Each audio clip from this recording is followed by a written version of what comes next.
ওমর রাদিয়াল্লাহু আনহু বলছেন, কোনো একটা দিন আমরা মসজিদে বসেছিলাম, আল্লাহর নবী সাল্লাল্লাহু আলাইহি ওয়াসাল্লামের কাছে একজন ব্যক্তি আসলেন এবং শদীদু বায়াদি সিয়াব, তার কাপড় ধবধবা সাদা।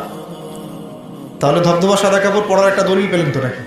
ধবধবা সাদা কাপড়, এবং সাদা কাপড় নবী সাল্লাল্লাহু আলাইহি ওয়াসাল্লামের পছন্দ ছিল, ঠিক আছে?